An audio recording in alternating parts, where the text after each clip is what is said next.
over these days, there are two sayings that I keep coming across that I've said on several occasions to you over these days. The first one was given at the end of a sermon, and it was a very famous sermon. It was called the Second Spring Sermon, and it was given at the Synod of Westminster that took place at my old seminary, St Mary's College, Oscott in Birmingham. And it was in 1850, and it was when the restoration of the hierarchy came down, when the church was re-established again in this country formally.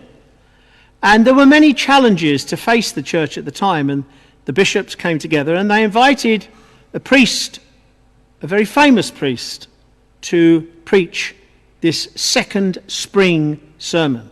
The first spring was at the beginning of the church in this country, when St Augustine was sent by Pope St Gregory to preach to the people of this country. That's why Augustine is known as the Apostle of the English. So that was the first spring. But then this was a second spring. And it was Father John Henry Newman, now St John Henry Newman, who finished the sermon thus: "One thing alone I know, that according to our need, so shall be our strength. And the more fearful are our trials in this world, the more present to us will be our Blessed Mother, Mary. According to our need, so shall be our strength." If you want any words to reassure you, let it be those words. According to our need, so shall be our strength. And the second is what I mentioned the other day. And it is that the fruitfulness of England will depend on the faithfulness of England. Those two sayings, one that was given many, many years ago as the church was beginning to rebuild, and one that was given just 3 days ago as we are in the face of this present storm.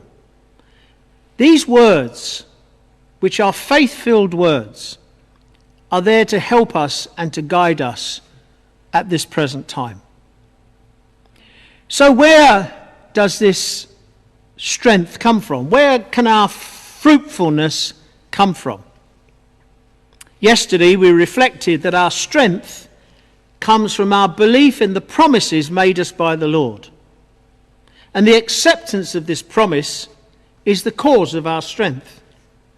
As it says of Our Lady, "Blessed is she who believed that the promises made her by the Lord would be fulfilled." Her happiness, her blessedness came because she believed that God's promises would actually come about. They would be fulfilled. Now, the word belief is central to Mary's understanding of the promises and their eventual fulfillment in her life. And as always, she is our example. She is the one to follow. So that, as it was central to Mary, it also must be central to us. That our belief is central to understanding the promises that God will give us. So the question is how we might see the world and its everyday events, particularly these unprecedented events of today, with the eyes of faith. We can see it through the eyes of the 10 o'clock news. We can see it through the strange rumours that seem to float all over the place. We can see it through gossip. We can see it through people who are frightened. But the question for us is, how do we see this through the eyes of faith? St. Paul, as always, gives us a steer. The unspiritual person does not receive the gifts of the Spirit of God, for they don't make sense to him, and he's not able to understand them because they can only be understood spiritually. But we are the ones who have put on the mind of Christ. And so we can't understand the bigger picture unless we can make sense of it through the eyes and the mind of Christ. And that is that we have a spiritual understanding, an understanding of faith, an understanding that leads us to the promise made to us. You know, when you're worried and anxious, of which many of us are at the moment, well, when people see us worried and anxious, some people come up to us and they give us a slap on the back and they say, "Don't worry about it." Now, what happens when someone does that to you? Well, if you're like me, I get even more worried when someone says to me, "Oh, don't worry about it." Well, I do worry about it. There's a reason why I'm worrying. But if someone comes up to me and they can see I'm worried and they say to me, "Look, don't worry about it because there's a reason not to worry." And I think, well, what do you know? Do you know something I don't know? And there's always something I don't know.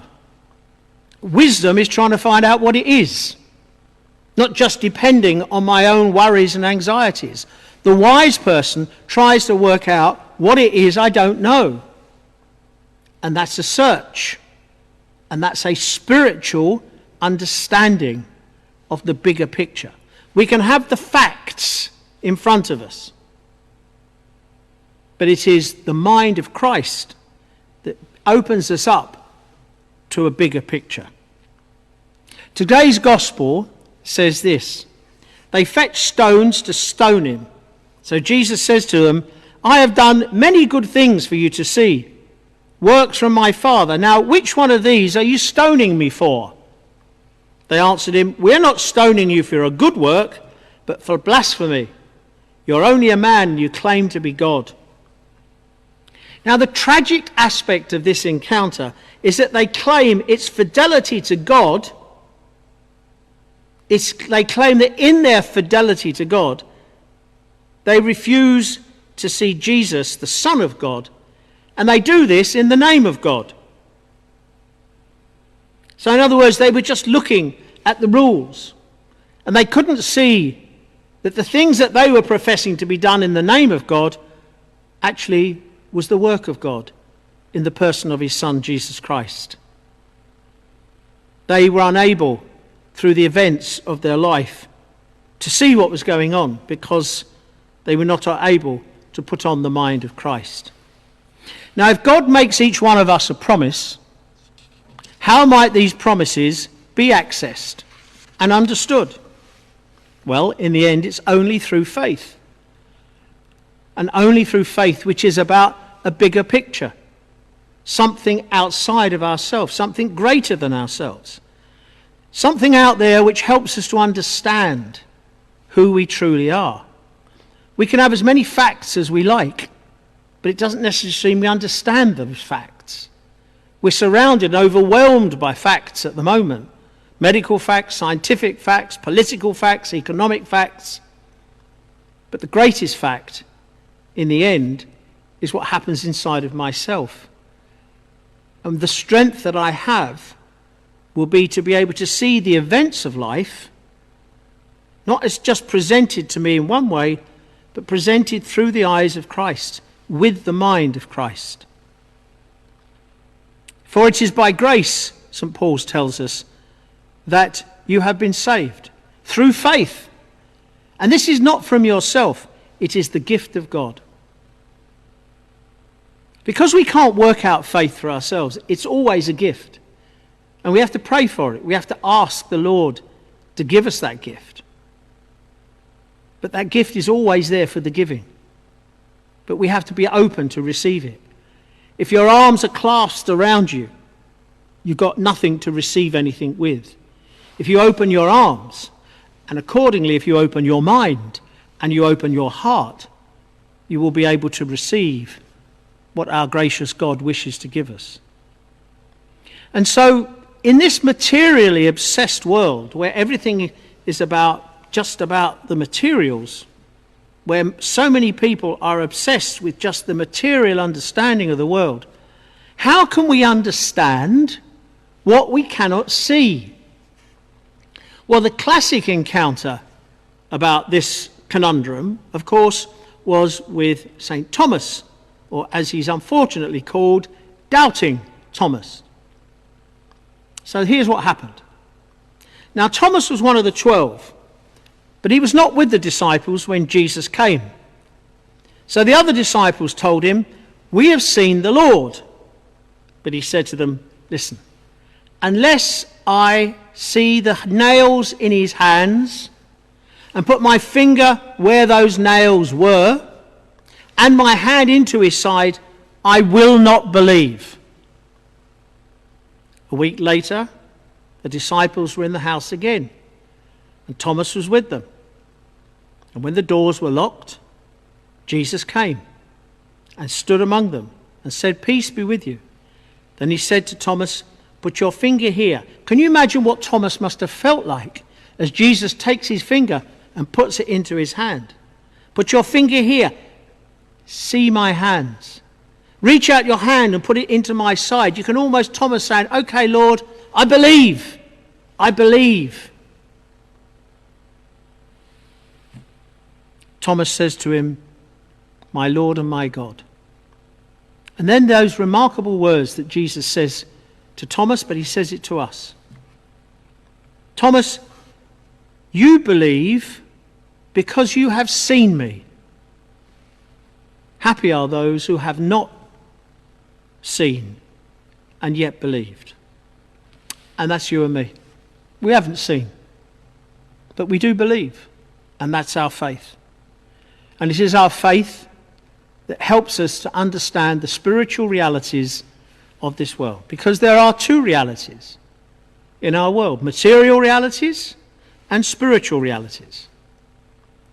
Now, many years ago when I was teaching in a school, one of the pupils put their hand up and they said, "Father, can you describe God?" And I said, well, you can't see him, you can't hear him, you can't touch him. And before I could say another word, this lad said to me, "Well, that's the best definition of nothing I've ever heard." I thought, oh, right, okay. So I had to go away and think about it. When I came back and I said to him, "Look, I want you to put on the table a bag full of compassion, friendship, understanding, courage, wisdom, love." And he said, "Oh, don't be silly." He said, "I can't do that." I said, "Precisely, you can't do it. But does that mean that those things don't exist?" Well, of course they do exist. If I think about my life, I know that what makes me who I am is not what I look like. It's all those things that I can't see that are part of who I am. So when someone says to you, to describe someone, they say, "What's John Armitage like?" Well, you can answer in one of two ways. You can say he's bald, 65, and a bit overweight. Well, that's a very strong and clear material description of me. But that's not what most people are asking when they say, "What's he like?" When someone said, "What is that person like?" they want to know what sort of friend they are. Are they kind, compassionate, understanding? Will they help you when you're in trouble? You see, those are the spiritual realities that bring us to life. I can have all the material realities in the world, but I've got no love in my life, if I've got no friends, if I haven't got anyone to care for me, if I don't care for anyone, then my life is empty. I might have material, everything I need. You see, it's the spiritual that brings the material to life. It's a bit like a light bulb. If you look at a light bulb, when the electricity is not running through it, it just sits there waiting. It's full of potential, but it needs the power to bring it to life. And those are the spiritual realities, the spiritual truths in life. I talked on Sunday about spiritual resilience that we need. That's the spiritual resilience that we need. Yeah, we need the material stuff as well. Of course we do. We need to get through this. Yes, of course. But it is the spiritual resilience, the spiritual energy in a person's life that brings them to life. Otherwise, we're just like light bulbs without the electricity. What do you do with a washing machine in a power cut? Absolutely nothing. What do you do with your Hoover in a power cut? Hang your coat on it because you can't do anything with it. What do we do without the Spirit of God, without the promise that is given to us? And those are the questions that we need to dwell upon at this moment. Have we depended so much on the material things in our life that we've forgotten God's promises to us? That we've forgotten that from our need will come our strength, that our fruitfulness will come through our fidelity. So as we come up to the beginning of this great week, next week is Holy Week, we find ourselves in a remarkable situation. Is that very often Holy Week is, okay, we may go to Stations of the Cross, we may go to some of the Holy Week ceremonies. It may be we just go to Palm Sunday or Easter Sunday, or it may be we don't go at all. This Holy Week will be different. This Holy Week is a time for us truly to reflect on the promises that God has made to us. And let us remember where true happiness comes from, where true peace of mind comes from. It is believing in those promises. And we take heart once again from the example of our beloved mother, because blessed is she, happy is she who believed that the promises made her by the Lord will be fulfilled. The promises made to Mary are exactly the same promises made to you and me.